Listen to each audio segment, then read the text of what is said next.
Hello guys, welcome to my Diyarani room. প্রথমে একটা যে চেয়ারটা আছে সেটাই আমি সাজগোজ করি, আর তারপরে চেয়ার দিয়ারানির এখন তো অনেক ছোট পড়াশোনার টেবিল, আর দিয়ারানি কিছু অ্যাক্সেসরি সাজিয়ে দিয়েছে ড্রেসিং টেবিলে।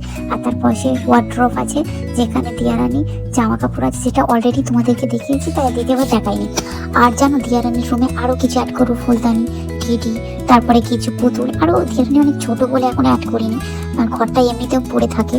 আর এখানে আমার কিছু সাজগোজ নিচে রেখেছি, যেটা তোমাদেরকে হয়তো আমার ভিডিওতে দেখেছো যে আমি বোঝাচ্ছিলাম, সেটা পরে একদিন দেখাবো। আমার সাজগোজের ব্যাপার দিয়ে আমি রুম টুর দিচ্ছি অবশ্যই।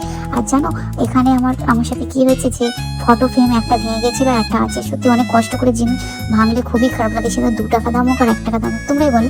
আর দেরানির রুমটা অবশ্যই বলবে তোমাদের কাছে কেমন লাগছে। আমার কাছে তো অনেক সুন্দর লাগছে, আমার মনে হচ্ছে। রুমটা অ্যাকচুয়ালি এখন কেউ থাকে না, বন্ধই থাকে, সেই জন্য কিছু করি না, পর্দা চেঞ্জ করে দিতাম।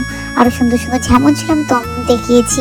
সত্যি বলতে গেলে কিছুই চেঞ্জ করিনি, বাট আমি পরে ভালো করে সাজিয়ে গুছিয়ে নিয়ে দেখাবো।